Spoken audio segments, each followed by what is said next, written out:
அது என்ன அறிவிப்புன்னா, உண்மையிலேயே இஸ்ரேலுக்கு அதிர்ச்சி அளிக்கிறதை விட அமெரிக்காவுக்கு அதிர்ச்சி அளிக்கக்கூடிய ஒரு அறிவிப்பு.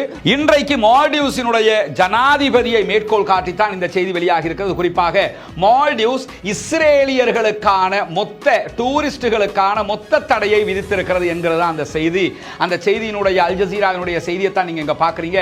ஜனாதிபதி சைன் பண்ணி என்ன பண்ணிட்டாருன்னு கேட்டா, அந்த சட்டத்தை நடைமுறைப்படுத்தி விட்டார். இந்த சட்டம் நேற்றோட நடைமுறைக்கு வந்துருச்சு.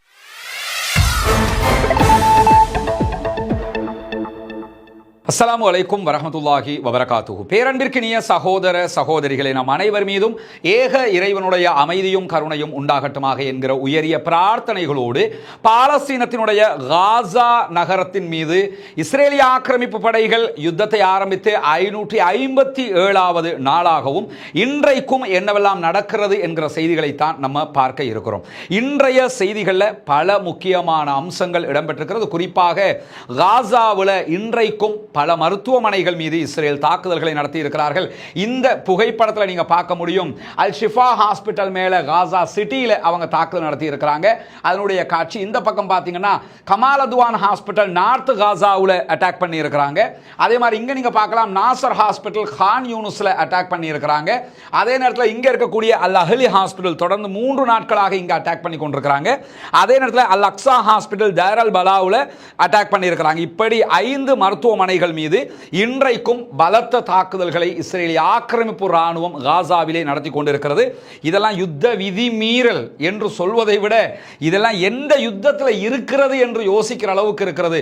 மருத்துவமனைகள் மேலே எல்லாம் அட்டாக் பண்றதை நினைச்சு கூட பார்க்க கூடாது, ஒரு யுத்தம் என்று வைத்துக் கொண்டால் கூட. அதனால் தான் சர்வதேசமே இதை ஒரு இன அழிப்பு என்கிற வார்த்தைகளில் அழைத்துக் கொண்டிருக்கிறது. இதே நேரத்தில் இன்றைக்கு வெளியாகி இருக்கக்கூடிய தகவல்களில் காசாவினுடைய நிலை தொடர்பாக அமெரிக்காவில் நடைபெற்று வரக்கூடிய ஒரு ஆர்ப்பாட்டத்தினுடைய காட்சியை தான் நீங்க பார்க்குறீங்க. அதே மாதிரி அமெரிக்காவில் நியூயார்க் சிட்டியில் ஜூயிஸ், அதாவது யூதர்களே பாலஸ்தீனத்திற்கு ஆதரவாக இஸ்ரேலுக்கு எதிராக இன்றைக்கு நடத்திய ஆர்ப்பாட்டத்தினுடைய காட்சியை தான் பார்க்குறீங்க. யூத மக்கள் திரண்டு வந்து பாலஸ்தீனத்திற்கு ஆதரவாக இந்த ஆர்ப்பாட்டங்களில் கலந்து கொண்டிருக்கிறார்கள். அதனுடைய காட்சிகள் இன்றைக்கு அல் ஜசீரா உள்ளிட்ட சர்வதேச ஊடகங்கள் நிறையவே வெளியிட்டிருக்கக்கூடியதை நம்ம பார்க்க முடிகிறது. இப்படி தொடர்ந்து இஸ்ரேலுக்கு எதிரான ஆர்ப்பாட்டங்கள் நடைபெற்று வருகிற இந்த நேரத்தில் சற்று நேரத்துக்கு முன்பதாக பாலஸ்தீன விடுதலை அமைப்பினுடைய ராணுவத்தின் ஊடக பேச்சாளர் அபு உபைதா ஒரு அறிவித்தலை விடுத்திருக்கிறார். அது என்ன அறிவிப்புன்னா, உண்மையிலேயே இஸ்ரேலுக்கு அதிர்ச்சி அளிக்கிறதை விட அமெரிக்காவுக்கு அதிர்ச்சி அளிக்கக்கூடிய ஒரு அறிவிப்பு. நமக்கெல்லாம் தெரியும், இந்த சமாதான பேச்சுவார்த்தைகள் மீண்டும் நேற்றைய தினம் பேசுறதுக்கான முனைப்புகள் எடுக்கப்பட்டு வருகிற நேரத்தில் அமெரிக்க ஜனாதிபதி டொனால்ட் ட்ரம்ப் பதவி ஏற்றதிலிருந்து பாலஸ்தீன விடுதலை அமைப்பிட்ட இருக்கக்கூடிய 57 பணைய கைதிகள்ல மிக முக்கியமான ஒருத்தர் இருக்கிறார். அவர் என்ன, அமெரிக்காவினுடைய பிரஜா உரிமை கொண்டவர். அமெரிக்கன் சிட்டிசன்ஷிப்பும் அவருக்கு இருக்குது, இஸ்ரேலுடைய சிட்டிசன்ஷிப்பும் இருக்கு. இஸ்ரேல் போர்சஸ்ல பணியாற்றிய ஒரு ராணுவத்தை சேர்ந்தவர். அவருடைய பேர் அலெக்சாண்டர், ஏர்டன் அலெக்சாண்டர் என்று சொல்லக்கூடியவர். இவரை விடுதலை செய்வதற்கான பெரிய பேரம் பேசுதெல்லாம் நடைபெற்று வந்த நிலையில் அவரை விடுவிப்பதா இல்லையா என்பதை தாண்டி சற்று முன்னால் பாலஸ்தீன விடுதலை அமைப்பு வெளியிட்டிருக்கக்கூடிய அறிக்கையில் என்ன சொல்லியிருக்கிறாங்கன்னு சொன்னா, இன்றைக்கு இஸ்ரேலிய ஆக்கிரமிப்பு தாக்குதல்கள் நடைபெற்ற நிலையில் ஏர்டன் அலெக்சாண்டரை வைத்துக் கொண்டிருந்த குழுவுக்கும் பாலஸ்தீன விடுதலை அமைப்புக்கும் இடையிலான தொடர்பு துண்டிக்கப்பட்டிருப்பதாக அறிவித்திருக்கிறார்கள். கடந்த சனிக்கிழமை பாலஸ்தீன விடுதலை அமைப்பு ஒரு வீடியோ வெளியிட்டிருந்தாங்க. அந்த வீடியோவில் ஏர்டன் அலெக்சாண்டர் பேசக்கூடிய வீடியோ. டொனால்ட் ட்ரம்ப் இடத்திலே கோரிக்கை வச்சிருந்தார், நான் நெத்தன்யாகுவை நம்ப முடியாது, எனவே நீங்கள் என்னை விடுதலை செய்ய வேண்டும், எல்லோருமே என்னை ஏமாற்றுகிறார்கள், நான் வீட்டுக்கு உயிரோட வருவேன் நினைச்சேன், பணமாகத்தான் வருவேனோ என்றெல்லாம் அவர் கவலைப்பட்டு பேசிய வீடியோ அது.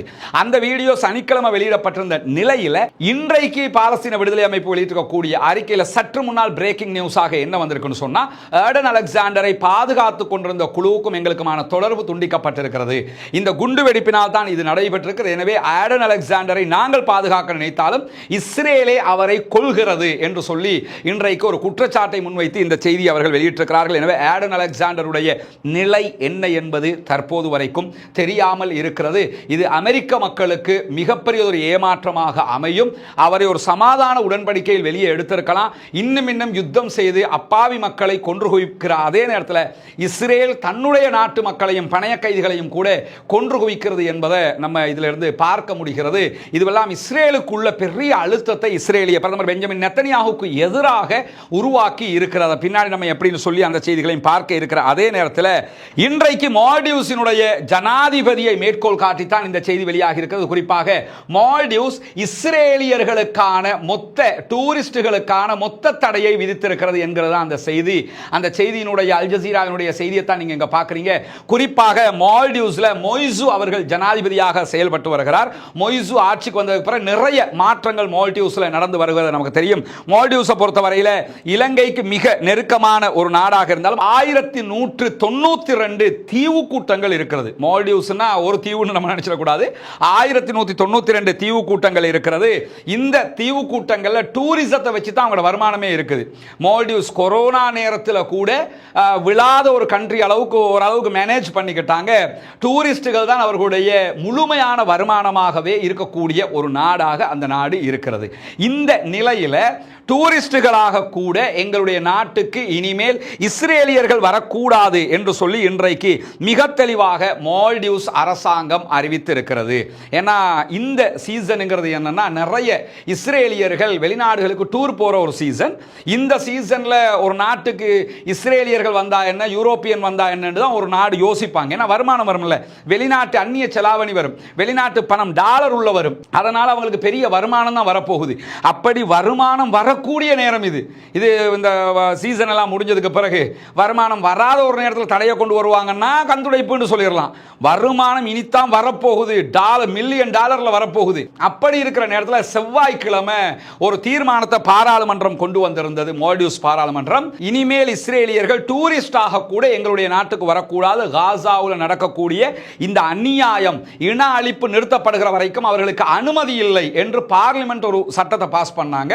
சட்டம் பாஸ் பண்ணப்பட்டு கொஞ்ச நேரத்திலேயே ஜனாதிபதி சைன் பண்ணி என்ன பண்ணிட்டாருன்னு கேட்டா அந்த சட்டத்தை நடைமுறைப்படுத்தி விட்டார். இந்த சட்டம் நேற்றோட நடைமுறைக்கு வந்துருச்சு. இனிமேல் எந்த ஒரு இஸ்ரேலியர்களும் மால்டிவ்ஸுக்கு போக முடியாது என்கிற தடை தற்போது விதிக்கப்பட்டிருக்கிறது. குறிப்பாக நம்ம பிப்ரவரி மாதம் 59 இஸ்ரேலியர்கள் வந்திருக்கிறார்கள் என்கிற தரவுகள் மால்டிவ்ஸினுடைய தரவுகளாக பார்க்க முடிகிறது. கிட்டத்தட்ட 2,14,000 பேர் பிப்ரவரியில் மாத்திரம் மால்டிவ்ஸுக்கு சுற்றுலா பயணிகளாக வந்திருக்கிறாங்க. இதில் 59 பேர் இஸ்ரேலியர்கள். 1990களுக்கு முன்பதாக இஸ்ரேலியர்கள் மால்டிவ்ஸுக்கு வருவதற்கு மொத்த தடை இருந்தது. 1990களில் தான் அந்த தடை நீக்கப்பட்டிருந்த நிலையில் மீண்டும் மொய்சுவினுடைய அரசாங்கம் இஸ்ரேலியர்கள் எங்கள் நாட்டுக்குள் வரக்கூடாது என்று சொல்லி மிக தெளிவான தடையை விதித்திருக்கிறார்கள். அல் ஜசீரா வெளியிட்டிருக்கக்கூடிய செய்தியை தான் நீங்க இதில் பார்க்குறீங்க. இது அல் ஜசீராவுடைய இணையதள செய்தியாக இருக்கிறது. எனவே இந்த செய்தி என்பது காசாவினுடைய மக்களுக்கு ஒரு ஆறுதலான செய்தி மாத்திரமல்ல, இஸ்ரேலியர்கள் சர்வதேச அளவிலே எப்படி புறக்கணிக்கப்படுகிறார்கள், அவர்கள் செய்கிற அநியாயங்கள் என்ன என்பதை ஒரு நாடே வெளியுலகுக்கு கொண்டு வரக்கூடிய ஒரு செய்தியாக மாறி இருக்கிறது. மால்டிவ்ஸை பொறுத்தவரை சின்ன கண்ட்ரி தான். கண்ட்ரி அளவில் சின்ன கண்ட்ரியாக இருந்தாலும் பவர்ஃபுல் கண்ட்ரியாக இருக்கிறாங்க. ஏன்னு சொன்னால் அவர்களுடைய வருமானம் பெரிய வருமானம். அந்த நிலை இருந்தும் கூட அவங்க என்ன பண்ணுறாங்கன்னா இப்படியான ஒரு தடையை விதித்திருக்கிறார்கள். சைனாவோட ரொம்ப நெருங்கின தொடர்பு கொண்டவங்க இவங்க. இந்த தடையை விதிக்கிறாங்கன்னா இது சைனாவுக்கு இந்தியாவுக்கு தெரியாமல் விதிக்கப்படுகிற தடையாகவும் இருக்காது என்கிற நிலையிலையும் தான் இந்த தடையை அவர்கள் கொண்டு வந்திருக்கிறார்கள். எனவே ஒரு விதத்தில் பார்த்தா தலைவன் கெத்து தான்ங்கிறத மிக தெளிவாக காட்டியிருக்கிறார். இந்த தடை இஸ்ரேலுக்கு மிகப்பெரியதொரு சிக்கலை உண்டாக்க கூடிய ஒரு தடையாக இருக்கும் என்பதில் எந்த மாற்று. அரபு நாடுகளே இதை செய்யலாமா கூடாதான்னு யோசிச்சுக்கிட்டு இருக்கல. கெத்தா மொய்சு வந்து அந்த வேலையை பார்த்திருக்கிறார் சொன்னா பாராட்டுக்குரியவரா இல்லையா? முகமது பின் சல்மான் இதை யோசிக்க மாட்டேங்கிறாரு, அல்லது வேற யாரும் யோசிக்க மாட்டேங்கிறாங்க. ரொம்ப ரொம்ப பலம் கொண்ட நாடுகளை யோசிக்க இயலாத ஒரு இடத்துல இருக்கும்போது மிக தெளிவாக இவர் இந்த தடையை கொண்டு வந்திருக்கிறார் என்பதை நாம் புரிந்து கொள்ள முடிகிறது. இது இன்றைக்கு வந்திருக்கக்கூடிய மிக முக்கியமான ஒரு மகிழ்ச்சிகரமான செய்தியாக மாறி இருக்கிறது என்பதை நம்ம புரிந்து கொள்ள முடிகிறது. அதே நேரத்தில் இன்றைய தினம் பிரான்சினுடைய அதிபர் இம்மானுவேல் மக்ரானுக்கு தொலைபேசியினூடாக ஒரு பேச்சுவார்த்தையை நடத்தி இருக்கிறார் இஸ்ரேலுடைய பிரதமர் பெஞ்சமின் நெத்தன்யாகு. எதுக்காக பேசி இருக்கிறார்னா, பிரான்ஸ் எதிர்வருகிற ஜூன் மாதம் பாலஸ்தீனத்தை தனி நாடாக அங்கீகரிப்போம் என்று அறிவித்திருக்கிறார்கள். அந்த அறிவிச்சதோட நெத்தன்யாகுட மகனே ட்விட்டரில் வந்து பிரான்ஸ் அதிபருக்கு எதிராக கண்ட மாதிரி எல்லாம் ட்வீட் போட்டுக்கிட்டு இருந்தார். அவர் எக்ஸில் வந்து எழுதிக்கிட்டு இருந்தார். அதை தாண்டி இன்றைக்கு தகப்பனாரே கால் பண்ணி பேசியிருக்கிறாரு. நீங்கள் வந்து பாலஸ்தீனத்தை தனி நாடாக அது அங்கீகரிக்கிறதுங்கிறது பயங்கரவாதத்துக்கு நீங்கள் கொடுக்குற பரிசு மாதிரி ஆகிரும். ஒரு நாடு அந்த நாட்டை வந்து பிடிச்சி முழுமையாக கைப்பற்றி அந்த நாட்டு மக்களை அடிமையாக வச்சுக்கிட்டு அவன் சொந்த நாட்டுக்காரன் அடிமையாகி பிடிச்சவன் வந்து நாடுன்னு வச்சுக்கிட்டு எவன் தன் நாட்டை மீட்டெடுக்கிறதுக்காக போராடுறானோ அவங்கள பயங்கரவாதின்னு சொல்லி கொண்டிருக்கக்கூடிய ஒரு ஆள் என்ன சொல்கிறாருன்னு கேட்டால், சொந்த நாட்டுக்காரனுக்கு விடுதலை கொடுத்தால் அவனை தனிநாடு என்று அங்கீகரித்தால் அது பயங்கரவாதத்திற்கான வெகுமதி அப்படின்னு சொல்லி சொன்னாராம் இமானுவேல் மக்ரான் இடத்துல. மக்ரான் மிக தெளிவாக இருக்கிறாரு, நாங்கள் பாலஸ்தீனத்தை தனிநாடாக அங்கீகரிக்கிறதா. அவர் நெத்தனியாக இடத்துல பதிலாக சொல்லும் போது என்ன சொல்லிட்டாருன்னு கேட்டால், காசா மக்களுடைய நீண்ட நெடிய துன்பம் முடிவுக்கு வர வேண்டும் என்பதில் உறுதியாக இருக்கிறோம். காசா மக்களுக்கு போர் நிறுத்தம், யுத்த நிறுத்தம் மட்டும்தான் இதற்கான தீர்வு. அதுக்கு நீங்க வழி செய்யணும் என்று சொல்லி நான் சொல்லி இருக்கிறேன் என்கிற ஒரு செய்தியையும் அவர் தன்னுடைய எக்ஸ் பக்கத்தில் பகிர்ந்திருக்கக்கூடியதை நம்ம பார்க்க முடிகிறது. இது பலத்த அடியாக நெத்தனியாகுவுக்கு கிடைத்ததாக நம்ம புரிஞ்சு கொள்ள முடியும். ஏன்னா பாலஸ்தீனத்தை தனி நாடாக இம்மானுவேல் மெக்ரான் அவர்களுடைய பிரான்ஸ் அங்கீகரித்தால் வீட்டோ பவர் கொண்ட 5 நாடுகளில் முதன்மை நாடாக பாலஸ்தீனத்தை அங்கீகரித்த இடத்துக்கு பிரான்ஸ் வந்துவிடும். அது பாலஸ்தீன மக்களுக்கு கிடைக்கிற மிகப்பெரிய ஒரு வெற்றியாக மாறிவிடும். இன்ஷா அல்லாஹ். அல்லாஹு தாலாவே அருள் புரிய போதுமானவன் என்கிற நிலையில இன்றைக்கு வெளியாகி இருக்கக்கூடிய இன்னும் ஒரு மகிழ்ச்சிகரமான செய்தி இருக்கிறது. நமக்கு தெரியும், தொடர்ந்து நம்ம பார்த்து வர்றோம். இஸ்ரேலுக்குள்ள இருக்கக்கூடிய ராணுவ வீரர்கள் இஸ்ரேலிய அரசுக்கு எதிராக யுத்தத்தை நிறுத்துங்க, சமாதானத்துக்கு போங்க, பணைய கைதிகளை மீட்டு கொண்டு வாங்க, இனிமே எங்களுக்கு யுத்தம் பண்ண முடியாதியா அப்படின்னு சொல்லி தொடர்ந்து இஸ்ரேல் ராணுவத்துக்குள்ள இருந்து மிகப்பெரிய புரட்சியை வெடித்துக் கொண்டிருக்கிறது. ஒவ்வொரு நாளும் நூற்றுக்கணக்கானவர்கள் கையெழுத்து போட்டு போட்டு எங்களுக்கு யுத்தத்துக்கு போக முடியாது என்று இணைந்து கொண்டே இருக்கிறார்கள். இப்ப இந்த பட்டியலில் கல்வியலாளர்கள் இணைகிறார்கள், ஆசிரியர்கள் இணைகிறார்கள், மருத்துவர்கள் இணைகிறார்கள், மிலிட்ரி டாக்டர்ஸ் இணைகிறாங்க, மிலிட்ரியில் ராணுவத்தில் இருக்கக்கூடிய மருத்துவர்கள் இணைகிறார்கள், மொசாதில் இருக்கக்கூடியவங்க இணைகிறாங்க, ஷின்பத்தில் இருக்கக்கூடியவங்க இணைகிறாங்க, 8200 இருக்கக்கூடியவங்க இணைகிறாங்க. இப்படி பல பேரும் இதில் இணையக்கூடிய பட்டியல் இன்றைக்கு வெளியாக இருக்கு. இன்னைக்கு வந்திருக்கக்கூடிய எடியோ தகரானத்துடைய செய்தி பிரகாரம் கிட்டத்தட்ட 11,000க்கு மேற்பட்ட இன்டலெக்சுவல்ஸ், ராணுவத்தில் இருக்கக்கூடியவங்க, ராணுவத்தில் இல்லாத கல்வியலாளர்கள், டாக்டர்ஸ், ஏற்கனவே நான் சொன்ன பட்டியலில் இருக்கக்கூடியவங்கன்னு 11,000க்கு மேற்பட்டவர்கள் தற்போது இந்த குழுவில் இணைந்திருக்கிறார்கள். ராணுவ தளபதியே நேற்றே சொல்லிட்டாரு, ஏதாவது ஒரு முடிவு பண்ணுங்க, திரும்ப இந்த யுத்தம் பண்ணிக்கிட்டு இருக்க முடியாதுன்னு புதிய ராணுவ தளபதியும் சொல்லிட்டாரு. பெரியதொரு அழுத்தமாக இது மாறிக்கொண்டிருக்கிறது. குறிப்பாக ரிசர்வ் படை வீரர்கள், ராணுவ வீரர்கள், முன்னாள் அதிகாரிகள், கல்வியலாளர்கள், மருத்துவ வல்லுநர்கள், சைபர் கிரைம் பகுதியைச் சேர்ந்தவர்கள், சிறப்பு நடவடிக்கை கட்டளை பிரிவை சேர்ந்தவர்கள் என்று பல நூற்றுக்கணக்கானவர்கள் இன்றைக்கும் இணைந்திருக்கிறார்கள். குறிப்பாக கவசப்படையில் இருக்கக்கூடிய 1525 பேர் இன்றைக்கு இணைந்திருக்கிறார்கள். கவசப்படை என்று சொல்லி அவங்க வச்சிருக்கிறாங்க. அதில் இருக்கக்கூடியவங்க இவ்வளவு பேர் இன்றைக்கு கையெழுத்து போட்டு இணைந்திருக்கிறார்கள். பாரா ட்ரூப்பர்கள், அதே போன்ற காலாட்படை பிரிவுகளைச் சேர்ந்தவங்க 1600 பேர் இதில் இணைந்திருக்கிறார்கள். இப்படி மொத்த பட்டியல் 11,000 பேரை நீங்க எடுத்துக்கிட்டீங்கன்னா 150 முன்னாள் கடற்படை அதிகாரிகள் இணைந்திருக்கிறார்கள். 100 ரிசர்வ் ராணுவ மருத்துவர்கள் இன்றைக்கு இணைந்திருக்கிறார்கள். கிட்டத்தட்ட 1000க்கு மேற்பட்ட ரிசர்வ் படையைச் சேர்ந்த ஓய்வு பெற்ற இஸ்ரேலிய விமானப்படை வீரர்களும் தற்போது செயலில் இருக்கக்கூடிய விமானப்படை வீரர்களும் இணைந்திருக்கிறார்கள். 1000க்கு மேற்பட்டவங்க விமானப்படையை சேர்ந்தவங்க, அவங்களே இணைஞ்சிருக்கிறாங்க. முன்னாள் இன்னாள் அதிகாரிகள் இணைஞ்சிருக்கிறாங்க என்று சொல்லப்படுகிறது. 3500 இன்டலெக்சுவல்ஸ் இணைந்திருக்கிறார்கள் என்கிற செய்திகளும் வெளியாக மொத்தம் 11,000க்கு மேற்பட்டவர்கள் இதிலே இணைந்திருக்கிறார்கள். இவங்க அத்தனை பேருமே செல்வாக்கு மிக்கவர்கள். ஒரு கருத்தை சொன்னா அந்த கருத்து எடுபடுகிற அளவுக்கு இருக்கக்கூடியவங்க. இன்றைக்கு இவங்களை சேர்ந்த ஒரு டாக்டர்கிட்ட நியூயார்க் டைம்ஸ் ஒரு பேட்டி எடுத்துருக்காங்க. அதிலே அவர் என்ன சொல்றாருன்னா, இதுக்கு மேல் யுத்தம் பண்ண முடியாதுங்க, நம்ம ஆக்களை கொண்டு வரவே முடியாது, பணத்தை தான் கொண்டு வர வேண்டி வரும், நீங்க நினைச்ச மாதிரி அங்க போய் பாலஸ்தீன விடுதலை அமைப்பை வெண்டுகிட்டு வர்றதெல்லாம் சாத்தியம் இல்லாது, சமாதானமா இதை முடிச்சுட்டு போறதான் உள்ளது, நெத்தனியாகு தன்னுடைய அரசியலுக்காக இந்த வேலையை பார்த்துக்கிட்டு இருக்கிறாரு அப்படின்னு சொல்லி இன்றைக்கு என்ன பண்ணிட்டாங்கன்னு சொன்னா, அவங்களே பகிரங்கமாக பேசுகிற நிலை வெளியாகி இருக்கக்கூடிய நேரத்தில் இன்றைக்கு கையெழுத்திட்டவர்கள் 200க்கும் மேற்பட்ட கடற்படை வீரர்கள் இருக்கிறார்கள் என்கிற செய்தி வெளியாகி இருக்கிறது. கோலானி படைப்பிரிவை சேர்ந்த 150 வீரர்கள் இன்றைக்கு இணைந்திருக்கிறார்கள் என்று சொல்லப்படுகிறது. இது இன்னைக்கு நினைஞ்சவங்க. கோலானி படைப்பிரிவை பொறுத்தவரை 1967களில் இஸ்ரேலுக்கும் 6 அரபு நாடுகளுக்கும் இடையில் 6 நாள் வார் நடந்தது. ஒன்னும் சாட் ஜிபிடியில் அல்லது கூகுள் பண்ணியே நீங்க பார்க்க முடியும். 6 days war என்று சொல்லி பார்த்தீங்கன்னா 6 நாள் யுத்தம் என்று பார்த்தீங்கன்னா 1967ல் 6 அரபு நாடுகள் இணைந்து இஸ்ரேலோடு யுத்தம் பண்ணினாங்க. அந்த யுத்தத்தில் வெறும் 6 நாளில் இஸ்ரேல் ஜெயிச்சாங்க. அதனால தான் சிரியாவில் பெரும்பகுதியை இஸ்ரேல் கைப்பற்றி கொண்டாங்க, ஈஜிப்டில் பெரும்பகுதியை கைப்பற்றி கொண்டாங்க, பாலஸ்டைனில் மேலும் பல பகுதிகளை அவங்க கைப்பற்றி கொண்டாங்க, அதே நேரத்தில் பக்கத்தில் இருக்கக்கூடிய லெபனான்ல இருந்து பல பகுதிகளை கைப்பற்றி கொண்டாங்க. இப்படி பல அரபு நாடுகளில் பகுதிகளை கைப்பற்றி கொண்டாங்க. ஏன்னா அரபு நாட்டு படைகள் ஏனோதான யுத்தத்துக்கு போனால் இவன் தங்களுக்கு இடம் வேணும், இடத்தை பிடிக்கணுங்கிறதுக்காக யுத்தத்துக்கு வந்தான். அந்த மாதிரி இப்போ பாலஸ்தீனம் போராடுறாங்களா இல்லையா, எங்களுக்கு இடம் வேணுங்கிறதுக்கு அவங்க போராடுறாங்க, இவன் சம்பளத்துக்கு போராடிக்கிட்டு இருக்கிறான். இந்த மாதிரி நடந்த காரணத்தினால 6 நாளில் 6 அரபு நாடுகள் இஸ்ரேல் இடத்துல தோத்து போனது. அந்த யுத்தத்தில் தலைமை தாங்கி வழி நடத்தியது யாருன்னு கேட்டால் கோலானி படைப்பிரிவு.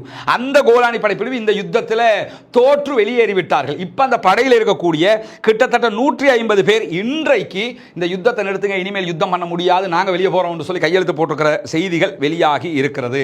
இதுவெல்லாம் இன்றைக்கு வெளியாகி இருக்கக்கூடிய ஒரு மகிழ்ச்சிகரமான செய்தி. இஸ்ரேலிய பிரதமர் பெஞ்சமின் நெத்தன்யாகு ஒன்றோ அடங்கி சமாதானத்திற்கு போக வேண்டும், இல்லை என்றால் அவருடைய ஆட்களை அடக்குவார்கள் என்பது மிக தெளிவாக தெரிகிறது. ஏன்னா அவர் முழுக்க அவரோட பாலிடிக்ஸுக்கு தான் இதை பண்றாரு. எல்லா பணைய கைதிகள் செத்தாலும் பரவாயில்ல, நான் ஆட்சியில் இருக்கணும்னு நினைக்கிறாரு என்பது புலப்படுகிறது. பொறுத்திருந்து பார்ப்போம். மேலே இருக்கிறவன் பார்த்துக்கிட்டு தானே இருக்கிறான். அல்லாஹ் யாரையும் கைவிட மாட்டான், பாலஸ்தீன மக்களை கைவிட மாட்டான் என்கிற நம்பிக்கை அனைவருக்கும் இருக்கிறது. இந்த நிலையில தான் இன்றைக்கு வெளியாக இருக்கக்கூடிய இன்னும் ஒரு முக்கியமான செய்தி. இன்றைக்கும் 150க்கும் மேற்பட்ட இஸ்ரேலுடைய செட்லர்ஸ் என்று சொல்லக்கூடிய இடங்களை அபகரிக்கக்கூடியவங்க என்ன பண்ணியிருக்கிறாங்கன்னா, மஸ்ஜிதுல் அக்ஸாவுக்குள்ள நுழைந்து மஸ்ஜிதுல் அக்ஸாவுக்குள்ள அநியாயங்களில் ஈடுபட்டிருக்கிறார்கள். தொழுகை நடத்தக்கூடியவர்களை துரத்தி இருக்கிறாங்க. தல்முதிக் என்கிற அவர்களுடைய வணக்க வழிபாடுகளை இஸ்லாமியர்கள் தொழுகை நடத்தக்கூடிய ஏரியாவில் செஞ்சிருக்கிறாங்க என்கிற செய்திகளும் வெளியாகி இருக்கக்கூடிய நேரத்தில் தான் இன்றைக்கு கிழக்கு சுஜாயாவில் பாலஸ்தீன விடுதலை அமைப்பை சேர்ந்தவர்கள் தாக்குதல்களை நடத்தி இருக்கிறார்கள். நிறைய உயிரிழப்புகள் ஏற்பட்டிருக்கிறது என்கிற செய்திகள் வெளியாகி இருக்கக்கூடிய நேரத்தில் இஸ்ரேலி டைம்ஸ் போன்ற இஸ்ரேலுடைய பத்திரிகைகள் என்ன சொல்றாங்கன்னு சொன்னா, இஸ்ரேல் இன்றைக்கு வெளியிட்டிருக்கக்கூடிய செய்தியில் சுஜாயா பகுதிகளில் இஸ்ரேலுடைய டேங்க் மெர்காவா டேங்க் அழிக்கப்பட்டிருக்கிறது என்பதை ஒப்புக்கொண்டிருக்கக்கூடிய நேரத்தில் ஆனால் உயிரிழப்புகள் இல்லை என்று அறிவித்திருக்கிறாங்களாம். அப்ப வண்டி என்ன ரிமோட் கண்ட்ரோல்ல வந்துச்சா என்னன்னா, மெர்காவா டேங்கை அழிச்சிட்டாங்களாம், ஆனால் யாரும் சாகலை அப்படிங்கிறாங்க. அப்போ வண்டி என்ன பண்ணியிருக்கணும், ஒன்றும் வெடிக்கவே இல்லைன்னு நீங்கள் சொன்னால் யாரும் சாகலைன்னு ஆயிரும். அல்லது வண்டி வந்து எப்படி வந்திருக்கணும்னு கேட்டால் ரிமோட் கண்ட்ரோலில் ஒன்றுமே இல்லை, டெஸ்லா மாதிரி ஏதாவது ஒன்று வச்சுருக்கிறீங்களா, என்ன என்ன என்ன என்ன ஐட்டம்னு சொல்லணுமா இல்லையா, ஏதோ ஒரு வகையில் கூகுள் வண்டிகள் மாதிரி எதையாவது டெஸ்ட்டுக்கு அனுப்பியிருக்கிறீங்களான்னு சொல்லணுமா இல்லையா. எனவே இது பச்சை பொய்ங்கிறது மிக தெளிவாக தெரிந்திருப்பதை நாம் உணர முடிகிறது. இப்படி இன்றைக்கும் அவர்கள் தாக்குதல்களை நடத்தி இருக்கக்கூடிய நேரத்தில் இஸ்ரேலிய ஆக்கிரமிப்பு இராணுவம் காசாவுக்குள் நடத்தி வரக்கூடிய தாக்குதல்களை இன்றைக்கும் 31 அப்பாவி சகோதரர்கள் இதுவரைக்கும் கடந்த 24 மணி நேரத்துக்குள்ளாக கொல்லப்பட்டிருக்கிறார்கள், ஷஹீதாகி இருக்கிறார்கள் என்கிற கவலைக்குரிய செய்திகள் வெளியாகி இருக்கிறது. 49க்கும் மேற்பட்ட சகோதரர்கள் படுகாயம் அடைந்திருக்கிறார்கள். மேலே நம்ம சொன்ன மாதிரி மருத்துவமனைகள் எல்லாம் தாக்குதலுக்குள்ளாகி கொண்டிருக்கக்கூடிய இந்த நேரத்தில் தான் ஒரு மகிழ்ச்சிகரமான செய்தியாக, ஓரளவுக்கு திருப்திகரமான செய்தியாக மால்டீவ்ஸினுடைய அறிக்கை வந்திருக்கிறது.